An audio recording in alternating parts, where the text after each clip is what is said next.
Question number 1. The standard cost of a chemical mixture is as under. Standard cost of a chemical mixture. एक company है जो chemical mixture तैयार कर रही है। अगर वो मिक्सचर है तो इसका मतलब उसमें जो इनपुट्स होंगे वो एक से ज़्यादा होंगे। इनपुट्स हैं हमारे पास 8 टन्स ऑफ मटेरियल ए जो कि हमें मिलना चाहिए eight the rate of 40 per ton, 12 tons of material B जो कि मिलना चाहिए eight the rate of 60 per ton. ये जो रेट्स हैं 40 या 60 पर टन, ये कंपनी की स्टैंडर्ड कॉस्ट है। मींस जो कंपनी का पास्ट एक्सपीरियंस है वो हमें बताता है कि 8 tons of material A and 12 tons of material B, अगर हम टोटल 20 रॉ मटेरियल इनपुट करेंगे तो उस इनपुट में से कंपनी को जो आउटपुट मिलना चाहिए यील्ड मिलनी चाहिए, that is 90% of the input. Means जितना लगाओगे उसका सिर्फ 90% मिलेगा, 10% प्रोसेसेस में लॉस हो जाएगा। राइट तो ये कंपनी का पास्ट एक्सपीरियंस है कि 20 मटेरियल लगाओ, 20 में से 18 आपको आउटपुट मिल जाएगा, जो 20 का 10% 2 है वो आपका नॉर्मल लॉस हो जाएगा। और मटेरियल जो हमने परचेज करने हैं वो किस रेट पर मिलने चाहिए, eight the rate of 40 per ton and at the rate of 60 per ton. ये कंपनी का पास्ट एक्सपीरियंस हो गया। Actual cost for the period is as under. किसी पर्टिकुलर पीरियड में कंपनी ने क्या किया, 10 tons of material A purchase किया, 20 ton of material B purchase किया। These are purchased at the rate of 30 per ton and 68 पर ton. इस तरह से कंपनी ने क्या किया, 30 रॉ मटेरियल्स टोटल इनपुट किए परचेज करके, उनको प्रोसेस किया। प्रोसेस करने के बाद जो कंपनी को एक्चुअल यील्ड मिली दैट इज 26.5 टन्स। अब हमने करना क्या है, मटेरियल कॉस्ट वेरिएंसेस कैलकुलेट करने हैं कि हमने क्या सोचा था कि हमारा खर्चा कितना होगा और हमारा खर्चा हो कितना गया, उसमें वेरिएशन कितनी है, कॉस्ट में वेरिएशन कितनी आई, that is material cost variance. सबसे पहले तो हम इस स्टैंडर्ड के बारे में ही बात करें। ये जो स्टैंडर्ड है that is based upon our past experience. इस स्टैंडर्ड के हिसाब से कंपनी क्या करेगी या कंपनी को क्या करना चाहिए, 8 tons of material A eight the rate of 40 purchase करके 320 कॉस्ट इंकर करनी चाहिए। बी मटेरियल 12 टन्स परचेज करना चाहिए eight the rate of 60 per ton, और इसके ऊपर कॉस्ट कितनी बन जाएगी, 720। इस तरह से हमारा टोटल इनपुट होगा 20 का, और उस 20 में से जो हमें यील्ड मिलेगी that is 90% of the input. तो यील्ड कितनी होगी, 90% ऑफ द इनपुट, 20 का 90% दैट इज 18। तो स्टैंडर्ड यील्ड जो है दैट इज 18। इसका मतलब बाकी का जो 2 हो गया 2, that is process loss, standard loss हो गया हमारा 10% of the input that is 2। जो हमने 20 के ऊपर इनपुट के ऊपर टोटल खर्चा किया 1040, now that 1040 will become the cost of 18 output. Normal loss is to be borne by the good units, तो रेट इन्फ्लेट करना होता है। तो जो कॉस्ट हमने 20 के ऊपर इंकर की that will become the cost of 18 tons of the final product. तो टोटल कॉस्ट 1040। ये हमारा पास्ट एक्सपीरियंस है कि अगर हमने फाइनल प्रोडक्ट 18 मैन्युफैक्चर करना तो एज पर पास्ट एक्सपीरियंस उसके ऊपर हमारा 1040 खर्चा आना चाहिए। अब एक्चुअली देखो क्या हुआ, this is standard cost of material for 18 units of the final product. अगर 18 फाइनल प्रोडक्ट तैयार करना तो स्टैंडर्ड के हिसाब से उसके ऊपर कितनी कॉस्ट आएगी। अब हम बात करते हैं एक्चुअल कॉस्ट के बारे में। ये जो एक्चुअल कॉस्ट हमने इंकर की that is to get a yield of 26.5 tons, इसमें हमने क्या किया, एक्चुअल क्वांटिटी ए की 10 tons at the rate of 30 per ton 300 खर्च कर दिए। B material 20 tons of material B 20 tons at the rate of 68, और ये हमारे खर्चे हो गए 1360। टोटल एक्चुअल इनपुट हो गया हमारा 30, और इसके ऊपर हमारी एक्चुअल कॉस्ट इंकर्ड होगी 1660। इसमें से हमें यील्ड कितनी मिली 26.5, तो इसका मतलब बाकी क्या हो गया, एक्चुअल लॉस हो गया। 26.5 इज द यील्ड, तो 3.5 इज अवर एक्चुअल लॉस। तो 1660 will be treated as the cost of 26.5 tons. अब ऐसा नहीं है कि हमने 1040 कॉस्ट इंकर करनी थी पर हमने 1660 कॉस्ट इंकर कर दी। ये दोनों टेबल जो हैं ये कंपेरेबल नहीं हैं, because these are not for the same output. ये जो पास्ट एक्सपीरियंस है, स्टैंडर्ड है, that is for yield of 18, ये 18 आउटपुट के लिए है, जबकि हमारी जो एक्चुअल कॉस्ट 1660 है दैट इज फॉर 26.5।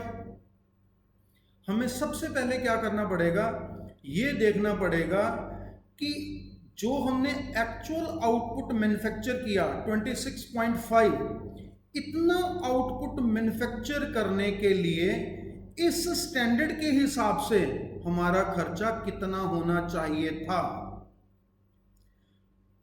जो भी हमने एक्चुअल मैन्युफैक्चर किया उस चीज को मैन्युफैक्चर करने के लिए स्टैंडर्ड के हिसाब से हमारा कितना खर्चा होना चाहिए था, उसको हम बोलेंगे standard cost of actual output. Means actual output को प्रोड्यूस करने की कॉस्ट एज पर स्टैंडर्ड। तो standard material cost for 26.5 units of the final product, अब हम ये कैलकुलेट करेंगे। एज पर गिवन स्टैंडर्ड, ये जो 1040 कॉस्ट है that is cost for 18 tons of the final product.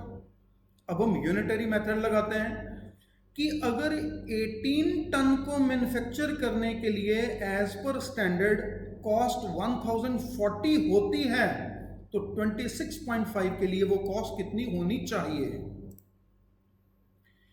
If 1040 is the cost for producing 18 tons of the finished product, then what will be the cost for producing 26.5?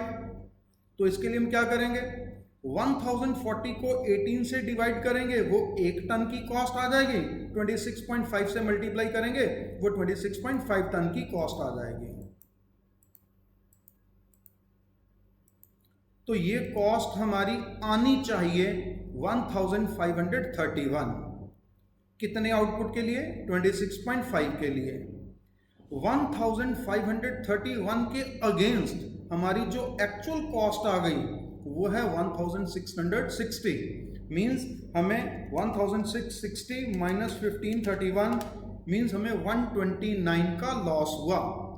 129 का loss हुआ, या हमने इतनी cost access इंकर कर दी। इस access cost को हम बोलते हैं total material cost variance. Total material cost variance same output के लिए 26.5 के लिए एक्चुअल खर्चा 1660, इतने ही आउटपुट के लिए एज पर स्टैंडर्ड हमारी कितनी कॉस्ट होनी चाहिए, 1531। तो 1531 के अगेंस्ट हमारी कॉस्ट है 1660। मीन्स हमने टोटल कॉस्ट 129 ज्यादा इंकर कर दे। अब इसी कैलकुलेशन को हम डिटेल में देखते हैं। मटेरियल ए की बात करें, अगर फाइनल प्रोडक्ट 18 चाहिए एज पर स्टैंडर्ड, अगर फाइनल प्रोडक्ट 18 चाहिए तो उसके लिए इनपुट ऑफ ए कितना होना चाहिए, 8। 18 के लिए इनपुट ऑफ ए 8, तो 26.5 के लिए कितना होना चाहिए, यूनिटरी मेथड तो वो क्वांटिटी हमारे पास आ गई 11.78। इसको स्टैंडर्ड रेट 40 के हिसाब से अगर परचेज करेंगे तो उसकी कॉस्ट आ जाएगी। बिल्कुल इसी तरह से हमने देखा कि अगर एक्चुअल आउटपुट हमें चाहिए 18, तो 18 आउटपुट को अचीव करने के लिए बी रॉ मटेरियल का इनपुट कितना होना चाहिए? 12। 18 के लिए अगर बी 12 लगता है तो 26.5 के लिए कितना लगेगा? 17.67। ये आ गई standard quantity for actual output. Actual output को प्रोड्यूस करने के लिए रॉ मटेरियल्स कितने कितने लगने चाहिए। इनके स्टैंडर्ड रेट्स हैं 40 एंड 60, तो 40 एंड 60 के हिसाब से हम इनको इवेलुएट कर लेंगे। ये हो गया हमारा स्टैंडर्ड इनपुट। इसमें से एज पर स्टैंडर्ड 10% लॉस हो जाएगा, इसका 10% 2.95, और हमारे पास स्टैंडर्ड यील्ड आ जानी चाहिए 26.5। A material at the rate of 40, B material at the rate of 60, cost आनी चाहिए 1531। ये जो हमने 1531 पहले से कैलकुलेट किया वो। दोबारा बोल रहा हूं मैं, 26.5 टन फाइनल प्रोडक्ट को मैन्युफैक्चर करने के लिए हमारी एक्चुअल कॉस्ट 1660 आ गई, जबकि इस आउटपुट को मैन्युफैक्चर करने के लिए पास्ट एक्सपीरियंस के हिसाब से हमारी जो कॉस्ट आनी चाहिए थी वो है 1531। तो इसका मतलब हमारी कॉस्ट 129 से ज्यादा आ गई। That is total material cost variance which is adverse.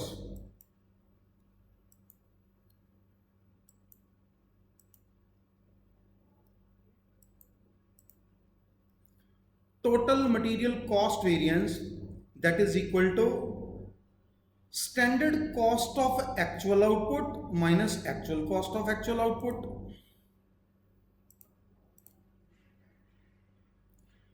जो भी हमने तैयार किया उसको तैयार करने के लिए स्टैंडर्ड के हिसाब से हमारा कितना खर्चा आना चाहिए? Standard material cost of actual output. Actual output को मैन्युफैक्चर करने के लिए स्टैंडर्ड के हिसाब से हमारी मटेरियल कॉस्ट कितनी आनी चाहिए और एक्चुअल मटेरियल कॉस्ट हमारी आ कितनी गई? तो that is equal to 1531 minus 1616, तो दिस इज 129। अनफेवरेबल और एडवर्स, एडवर्स के लिए साथ में ए लगा दिया। That is total material cost variance. अब हम इस वेरिएशन को फर्दर एनालाइज करेंगे कि हमारी 129 जो एडवर्स कॉस्ट आई, what are the reasons thereof, इसके क्या क्या कारण हैं। As we know that total cost जो है that is equal to quantity multiplied by rate. किसी भी चीज की जो टोटल कॉस्ट होती है वो किसके ऊपर डिपेंड करती है कि हमने कितनी क्वांटिटी मटेरियल की परचेज की और किस रेट पर परचेज की। तो हमारी कॉस्ट में जो वेरिएशन आएगी या तो वो रेट के कारण आएगी या वो क्वांटिटी के कारण आएगी। इसका मतलब ये जो वेरिएशन है total material cost variance, it can be further segregated into two parts. One will be due to changes in rate and the other will be due to changes in quantity. जो rate में change होने के कारण होगा that will be treated as a material price variance, और जो quantity के कारण होगा that will be treated as a material quantity variance. So the total material cost variance can be subdivided into two parts: material price variance and material quantity variance.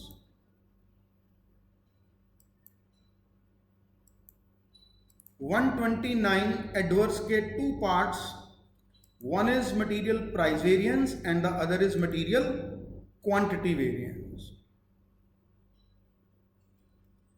अब इस point को, material price variance को हम थोड़ा ध्यान से देखते हैं। अगर ऊपर वाले हम टेबल्स अपने कंसिडर करें, हमने सोचा था कि रॉ मटेरियल ए हमें मिलेगा eight the rate of 40 per ton.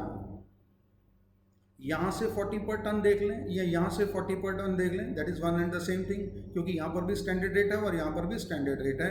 तो हमारा पास्ट एक्सपीरियंस कहता है कि ए रॉ मटेरियल मार्केट से 40 रुपीज पर टन के हिसाब से मिलना चाहिए था, बट हमने एक्चुअली इसी रॉ मटेरियल ए को किस रेट पर परचेज किया? Eight the rate of 30। 40 वाली आइटम को हमने 30 में परचेज कर लिया, तो हमने अच्छा काम किया। पर टन हमने 10 रुपए अपने सेव कर लिए, पर टन 10 रुपए सेव कर लिए। 10 रुपए पर टन सेव हुआ। एक्चुअली हमने कितनी क्वांटिटी परचेज की? 10 टन्स। तो 10 टन्स के ऊपर एट द रेट ऑफ 10 हमने 100 रुपीज अपने सेव किए। 40 वाली आइटम को 30 में परचेज किया, 10 रुपए पर टन हमने अपने सेव कर लिए। इस तरह से जितनी क्वांटिटी एक्चुअली परचेज की उसके ऊपर 10-10 के हिसाब से हमें 100 रुपीज सेव हो गए। That is price variance and this is favourable because we have made less expenditures on purchase of a material. ये जो हमने 100 कैलकुलेट किया, कैसे कैलकुलेट किया? हमने standard rate and actual rate दोनों का डिफरेंस ले लिया और उसको एक्चुअल क्वांटिटी से मल्टीप्लाई कर दिया। तो मटेरियल प्राइस वेरिएंस में हम क्या करेंगे?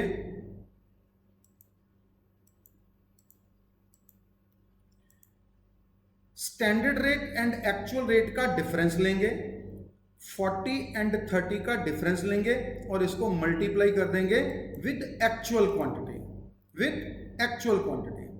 तो ए मटेरियल के केस में ये क्या था? 40 वाली चीज 30 में परचेज की, 10 रुपए सेव किए पर टन, 10 टन के ऊपर हमने 100 सेव कर लिए। तो दैट इज फेवरेबल वेरिएंस। बिल्कुल इसी पैटर्न पर हम मटेरियल बी का प्राइस वेरिएंस कैलकुलेट करेंगे। बी के बारे में हमने सोचा था कि 60 रुपए पर टन मिलेगा eight the rate of 60 per ton, but हमने परचेज कितने में किया? एट द रेट ऑफ 68 पर टन परचेज किया। हर एक टन के ऊपर हमने 8 रुपए ज्यादा एक्सपेंडिचर इंकर कर दिए। एक टन के ऊपर 8 रुपए, तो 20 टन हमने बी की क्वांटिटी परचेज की एक्चुअल में। तो 20 यूनिट्स के ऊपर, 20 टन्स के ऊपर एट द रेट ऑफ 8 हमने 160 ज्यादा कॉस्ट इंकर कर दी। तो 160 इज अवर एडवर्स वेरिएंस। 60 वाली आइटम को 68 में परचेज किया। इस तरह से 20 यूनिट परचेज किए, 20 यूनिट के ऊपर 8 रुपए के हिसाब से 160 रुपए हमने ज्यादा खर्च कर दिए। नेट रिजल्ट क्या आया? 60 adverse. This is net result. तो that is our price variance. अब हम इसका सेकेंड एस्पेक्ट कैलकुलेट करेंगे, मटेरियल क्वांटिटी वेरिएंस। 26.5 जो एक्चुअल आउटपुट है, इस आउटपुट को मैन्युफैक्चर करने के लिए रॉ मटेरियल ए लगना कितना चाहिए था? 11.78 ये लगना चाहिए था, बट हमने लगाया कितना? 10। तो इसका मतलब हमने अपनी क्वांटिटी सेव कर ली। जो काम 11.78 टन्स में होना था, उसी काम को हमने 10 टन्स में कर लिया। तो इसका मतलब 1.78 क्वांटिटी हमने ए रॉ मटेरियल की सेव कर ली एज कंपेयर टू स्टैंडर्ड। ये जो क्वांटिटी सेव्ड है, अब हम इसको इवेलुएट करेंगे स्टैंडर्ड रेट के ऊपर। तो स्टैंडर्ड रेट 40 से इसको मल्टीप्लाई करेंगे, तो 1.78 मल्टीप्लाइड बाय 40, ये हमारे पास आ जाएगा 71.2। फ्रैक्शन को इग्नोर किया, डेसिमल के बाद वाला पोर्शन, तो हमारे पास आ गया 71 एडवर्स वेरिएंस। 71 एडवर्स वेरिएंस कैसे? 11.78 यहां पर मटेरियल लगना था, वो काम हमने 10 टन्स में कर लिया। तो हमने क्वांटिटी सेव कितनी कर ली, उसको इवेलुएट करेंगे 40 रेट के हिसाब से। तो material quantity variance will be price variance के केस में हमने क्या किया था, डिफरेंस बिटवीन प्राइसेस लिए थे। यहाँ पर डिफरेंस बिटवीन क्वांटिटीज ले लेंगे, standard quantity minus actual quantity, और जो क्वांटिटीज का डिफरेंस है उसको स्टैंडर्ड रेट के ऊपर इवेलुएट कर लेंगे। यहाँ पर स्टैंडर्ड क्वांटिटी का मतलब है standard quantity for actual output, ये वाली स्टैंडर्ड क्वांटिटी, ना कि ये वाली स्टैंडर्ड क्वांटिटी, क्योंकि ये जो स्टैंडर्ड क्वांटिटी है दैट इज फॉर 18, हमें स्टैंडर्ड क्वांटिटी कौन सी चाहिए, एक्चुअल आउटपुट वाली 26.5 वाली चाहिए। तो ए मटेरियल का क्वांटिटी वेरिएंस 71 फेवरेबल, क्वांटिटी हमने सेव की। बी मटेरियल जो कि 17.67 लगना चाहिए था, 17.67 लगना चाहिए था, हमने वो काम कितने में किया, 20 में किया, तो हमने एक्चुअल क्वांटिटी स्टैंडर्ड के हिसाब से ज़्यादा लगा दी, तो क्वांटिटी ज़्यादा लग गई, नुकसान हो गया, स्टैंडर्ड रेट पर इवेलुएट किया, 140 एडवर्स आ गया, इन दोनों का नेट इफेक्ट कितना आ गया, 69 एडवर्स आ गया।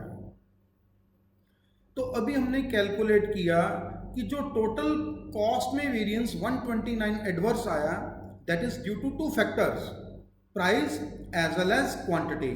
प्राइस के कारण 60 का लॉस हुआ और क्वांटिटी के कारण 69 का लॉस हुआ, टोटल लॉस कितना हो गया, 129 का।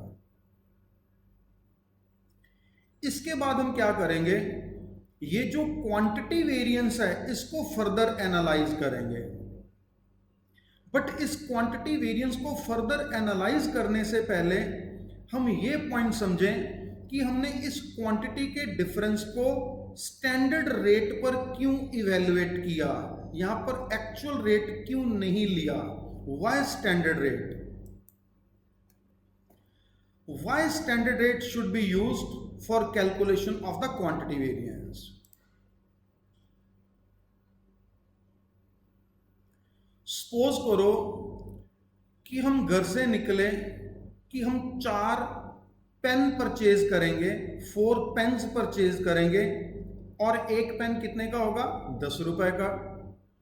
4 पेन परचेज करने हमने 10 रुपए के हिसाब से, और हमारा खर्चा कितना होना चाहिए, 40 होना चाहिए। जब हम मार्केट में गए तो दुकानदार ने बोला कि आपको 4 पेन नहीं मिलेंगे, हमारे पास 5 पेन का एक पैकेट है, आप पैकेट ही परचेज कर सकते हो, लूज पेन हम सेल नहीं करते, और एक पेन लगेगा भी कितने का, 10 रुपए का नहीं, 11 रुपए का लगेगा, 11 का लगेगा। But the shopkeeper said that he will sell packet of 5 pens at the rate of 11 per pen. तो अगर हमें 5 पेन परचेज करने पड़ेंगे तो 11 के हिसाब से हमारा एक्चुअल एक्सपेंडिचर कितना हो जाएगा, 55 हो जाएगा, that will be 55, actual quantity 5, actual rate 11 and actual cost will be 55। इस तरह से जो हमारा बजटेड एक्सपेंडिचर था 40, उसकी जगह पर हम खर्च कितने करके आएंगे, 55, तो 15 रुपीज हम ज्यादा खर्च करके आएंगे। In this way, your actual expenditure will exceeds by 15 rupees as compared to our budgeted expenditure. अब ये जो हमने 15 एक्सेस एक्सपेंडिचर इंकर किया, इसके क्या कारण है, 2 कारण है। One will be material price variance and the other will be material quantity variance. अगर हम प्राइस वेरिएंस की बात करें, 10 रुपए वाली आइटम हमने 11 रुपए में परचेज की, हर पेन के ऊपर हमने 1 रुपया एक्स्ट्रा पे किया, हर पेन के ऊपर 1 रुपया एक्स्ट्रा पे किया, और हमने एक्चुअली कितने पेन परचेज किए, 5, एक्चुअली 5 पेन परचेज किए, तो 5 के 5 पेन्स के ऊपर हमने स्टैंडर्ड के कंपैरेटिवली 1-1 रुपया ज्यादा खर्च कर दिया, तो इसका मतलब टोटल 5 रुपए हमने ज्यादा पे कर दिए। You have purchased 5 pens. On each pen you have paid ₹1 extra, क्योंकि 10 रुपए की जगह हम 11 रुपए पे करके आए, 1 रुपया एक्स्ट्रा पे किया। Total excess payment made on account of variation in the rate is 5। जो हमने टोटल एक्सेस पे किया ऑन अकाउंट ऑफ रेट, हर पेन के ऊपर 1 रुपया ज़्यादा पे किया, 5 पेन के ऊपर हमने 5 रुपये ज़्यादा पे कर दिया। That was price variance. अब हम बात करते हैं क्वांटिटी वेरिएंस की। Instead of budgeted quantity of 4 pen, सोचा था कि 4 पेन परचेज करेंगे, बट हमने पेन कितने परचेज कर लिए? 5। तो एक एक्स्ट्रा पेन परचेज कर लिया, 5th पेन वो एक्स्ट्रा है। You have purchased 5 pens, on 5th pen you have paid 11। जो 5th पेन परचेज किया उसके ऊपर भी तुमने 11 रुपए ही पे किए, क्योंकि हमने 5 पेन्स के ऊपर 11 रुपए पे किए। तो 5th पेन के ऊपर भी हमने कितने ज्यादा पे किए? कितने पे किए? That is 11। अगर मैं 5 प्लस 11 करूं तो ये मेरा टोटल बनेगा 16, जबकि मेरा एक्सेस एक्सपेंडिचर कितना है? 15 है। तो ये 16 कैसे हो गया? अब ये वाला पॉइंट थोड़ा ध्यान से समझो। जब मैंने कहा कि मैंने 5 के 5 पेन्स के ऊपर 1 रुपया एक्स्ट्रा पे किया, तो 5th पेन का जो एक्स्ट्रा 1 रुपया पे किया वो इस 5 में आ गया। हर पेन के ऊपर हमने 1 रुपया एक्स्ट्रा दिया, तो 5th पेन के ऊपर भी हमने 1 रुपया एक्स्ट्रा दिया। जो 5th पेन के ऊपर हमने 1 रुपया एक्स्ट्रा दिया वो इस 5 में इंक्लूड हो गया। अगर उसी 5th पेन को मैं यहां पर 11 रुपीज में लूं तो 5th पेन के 11 यहां पर आ गए और 1 रुपया यहां पर आ गया, तो 5th पेन के तो हमने 12 रुपीज अकाउंट फॉर कर लिए। तो प्राइस वेरिएशन की डबल अकाउंटिंग ना हो उसके लिए हमें क्या करना पड़ेगा? जो क्वांटिटी में वेरिएंस है उसको स्टैंडर्ड रेट पर इवेलुएट करना पड़ेगा।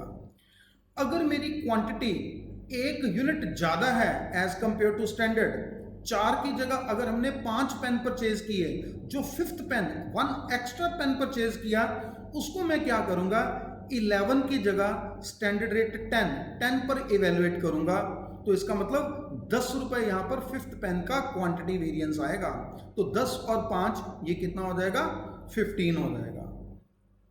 तो our conclusion is that once you have calculated the price variance, further all variances are to be evaluated at a standard rate so as to avoid the double accounting of the price variance. Price variance दोबारा account for ना हो उसके लिए हमें क्या करना पड़ेगा? जो स्टैंडर्ड क्वांटिटी है उसको इवेलुएट करेंगे स्टैंडर्ड रेट के ऊपर। जो क्वांटिटी वेरिएंस है उसको इवेलुएट करेंगे स्टैंडर्ड रेट के ऊपर।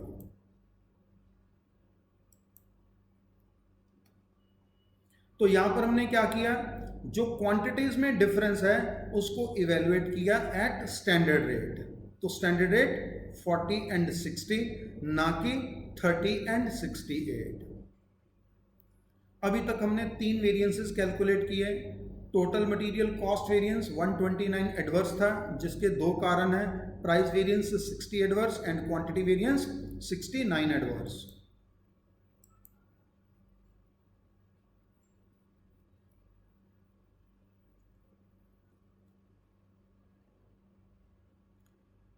अब हम क्या करेंगे? इस मटेरियल क्वांटिटी वेरिएंस को फर्दर एनालाइज करेंगे। That will be divided into 2 parts. One will be material mix variance and the other will be material yield variance.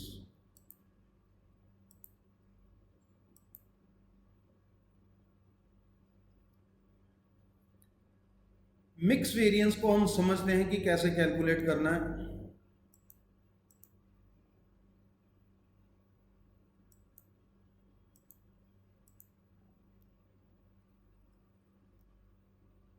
Mix variance, actual quantity inputs in standard proportion minus actual quantity inputs as it is। जो difference आएगा उसको standard rate पर evaluate करना है। एक बार हमने price variance calculate कर लिया तो प्राइस वेरिएंस के अलावा बाकी सारे जो वेरिएंसेस हैं उनकी हमने इवेलुएशन स्टैंडर्ड रेट पर ही करनी है। तो स्टैंडर्ड रेट से मल्टीप्लाई किया। अब इसको थोड़ा समझे कैसे आया। Material mix variance, actual quantity inputs as it is. यहाँ पर देखो टेबल में एक्चुअल क्वांटिटी इनपुट है हमारी 30, एक्चुअल क्वांटिटी इनपुट 30, कितनी कितने 10 of A and 20 of B, actual quantity input. ये जो 30 हमने एक्चुअली इनपुट किया, ये किया 1:2 रेशो में, 1:2, जितना ए मटेरियल लगाया उससे डबल मटेरियल बी लगाया। ये हमारा एक्चुअल प्रोपोर्शन है एज इट इज। इसी 30 क्वांटिटी इनपुट को अगर हम स्टैंडर्ड के हिसाब से यूज करते हैं, हमारा स्टैंडर्ड क्या कहता है कि जो भी आपके इनपुट्स हैं उनको 2:3 में लगाओ, 8:12 रेशो में लगाओ, 8:12, 2:3, 2:3 में लगाओ, जबकि हमने लगाया 1:2 रेशो में। तो ये जो इनपुट्स की रेशो हमने चेंज कर दे, इस रेशो को चेंज करने के कारण A and B raw material की क्वांटिटी में क्या वेरिएंसेस आए, उनको स्टैंडर्ड रेट पर इवेलुएट करें, वो हमारा बनेगा material mix variance. Actual quantity input as it is, फिर हम देखेंगे कि उसी एक्चुअल क्वांटिटी इनपुट को अगर हम इन स्टैंडर्ड प्रोपोर्शन लगाते हैं तब क्या होता है। Standard rates 40 and 60, actual quantity input 10 and 20, total is 30। अगर इसी 30 को हम 8:12 रेशो में लगाते हैं तो क्वांटिटी कितनी कितनी लगनी चाहिए थी, तो 30 in 8:12 ratio, that is 12 and 18, 12 and 18, इतनी क्वांटिटी लगनी चाहिए थी और लगाई 10, 20। अब इसको मॉनेटरी टर्म में कन्वर्ट कर लेते हैं। ए रॉ मटेरियल के केस में देखो 12 की जगह 10, तो इसका मतलब हमने क्या किया, ए रॉ मटेरियल की क्वांटिटी 2 टन्स कम लगाई, 12 की जगह 10, 2 टन कम लगाई। अगर ए 2 टन कम लगाया, टोटल आउटपुट या इनपुट तो हमें 30 ही चाहिए, तो हमने क्या किया, बी को 2 टन से इंक्रीज कर दिया, बी को 18 की जगह 20 लगा दिया। अगर एक रॉ मटेरियल हम कम कंज्यूम करेंगे, कम इनपुट करेंगे, उसको कंपनसेट कैसे कर दिया, दूसरे रॉ मटेरियल का इनपुट इंक्रीज करके।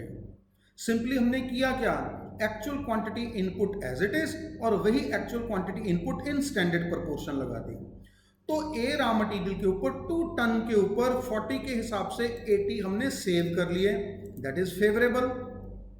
और बी को हमने 2 टन ज्यादा यूज किया, 2 ton at the rate of 60, 120 adverse, net effect कितना आ गया, 40 एडवर्स आ गया।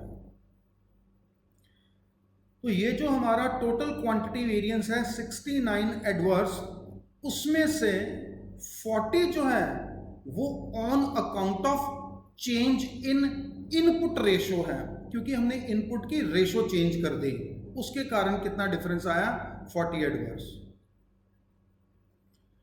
नेक्स्ट आ गया हमारे पास मटेरियल यील्ड वेरिएंस।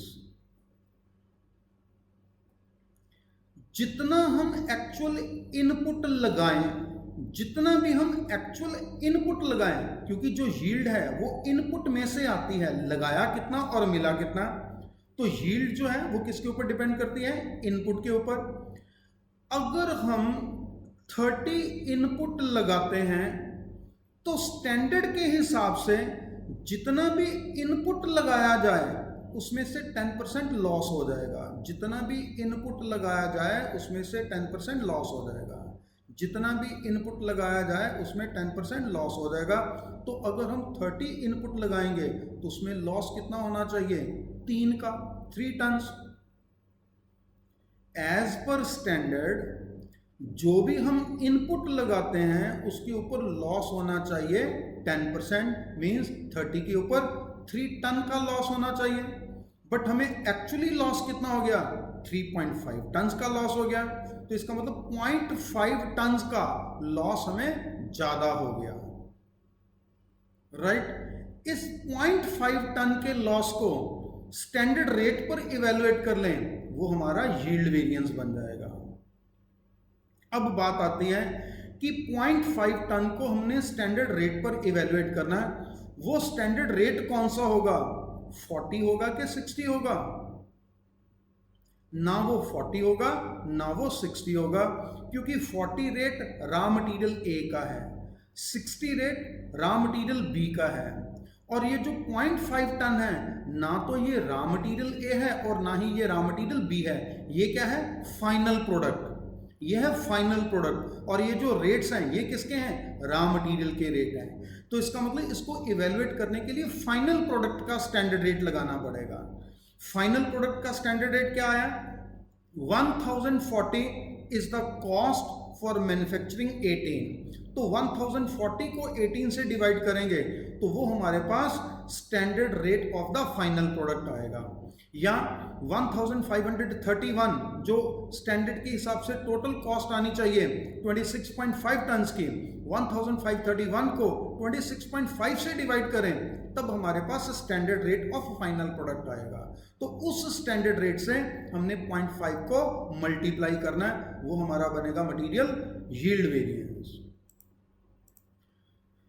तो standard yield out of actual inputs, जितना भी आपने एक्चुअल क्वांटिटी इनपुट की, उस एक्चुअल क्वांटिटी इनपुट में से हमें यील्ड मिलनी कितनी चाहिए, या हम यील्ड कैलकुलेट कर लें या लॉस कैलकुलेट कर लें, that is one and the same thing.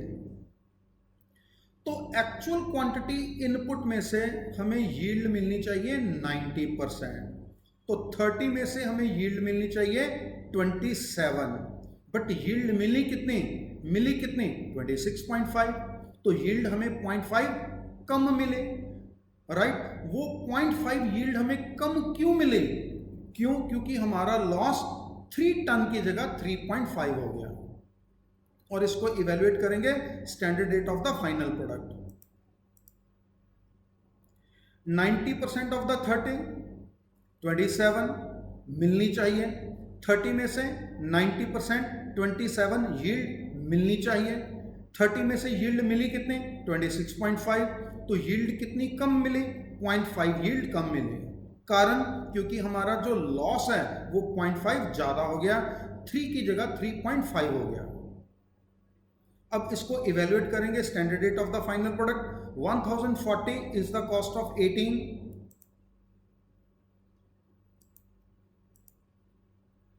तो 0.5 को 57.777 से मल्टीप्लाई किया, ये अप्रॉक्सीमेटली आ गया हमारे पास 29 एडवर्स। ये 29 एडवर्स है हमारा मटेरियल यील्ड वेरिएंस। तो क्वांटिटी वेरिएंस को हमने फर्दर एनालाइज किया into 2 parts, one is material price variance and the other is material yield variance. One is material mix variance and the other is material yield variance. Mix के कारण 40 adverse और yield के कारण 29 adverse, total कितना हो गया, 69 adverse हो गया। अगर सारे को एक बार हम इकट्ठा देखें तो क्या हो रहा है, टोटल मटेरियल कॉस्ट वेरिएंस था हमारे पास 129 एडवर्स, उसके further 2 part, price variance and quantity variance, फिर उसके बाद क्वांटिटी के 2 part, mix variance and yield variance, right.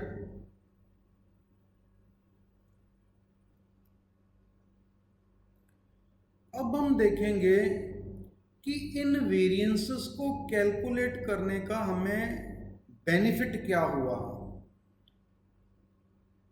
इससे हम रिस्पॉन्सिबिलिटी एफिक्स कर सकते हैं। कैसे,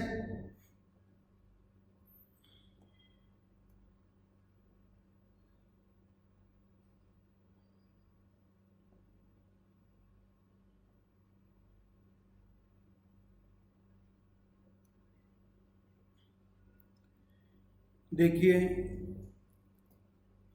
जिस पर्सन ने रॉ मटेरियल ए परचेज किया, जिस भी पर्सन ने रॉ मटेरियल ए परचेज किया उसने 40 वाली आइटम को 30 में परचेज किया, इसका मतलब उसने मटेरियल सस्ता परचेज किया, परचेजिंग उसने अच्छी की क्योंकि उसने हमारे पैसे सेव किए ए रॉ मटेरियल के ऊपर। क्या वो सस्ता मटेरियल जो लेके आया वो इंफीरियर क्वालिटी का तो नहीं लेके आ गया? 26.5 टन्स को मैन्युफैक्चर करने के लिए ए रॉ मटेरियल की क्वांटिटी लगनी चाहिए थी 11.78, बट ए रॉ मटेरियल की क्वांटिटी लग कितनी रही है? 10 टन। इसका मतलब थोड़ा मटेरियल लगा के भी हम ज़्यादा आउटपुट अचीव करने की पोजीशन में हैं, तो इसका मतलब नेचुरली ए रॉ मटेरियल की क्वालिटी बढ़िया होगी, तभी तो वो 11.78 की जगह कितना लगा? 10 लगा।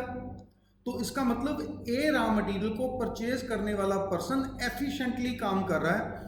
एक तो उसने मटेरियल सस्ता परचेज किया और दूसरा उसने मटेरियल बढ़िया परचेज किया जिसकी कंजम्पशन कम होती है, जिसकी यील्ड अच्छी है। क्यों? क्योंकि जो आउटपुट हमें 11.78 लगा के मिलना चाहिए था, सेम आउटपुट हमें 10 टन से मिल गया। तो इसका मतलब he should be given incentive, उसको हमें इंसेंटिव्स देने चाहिए। अब बी रॉ मटेरियल को जिसने परचेज किया उसके बारे में देखो, उसने 60 वाली आइटम को 68 में परचेज किया मटेरियल, इसका मतलब वो एक्सेस कॉस्ट इंकर करके परचेज कर रहा है, उसने पैसे ज़्यादा पे किए। एक तो उसने पैसे ज़्यादा पे किए और दूसरा मटेरियल भी चीप क्वालिटी का लेके आया। वो कैसे पता चलेगा कि मटेरियल चीप क्वालिटी का लेके आया?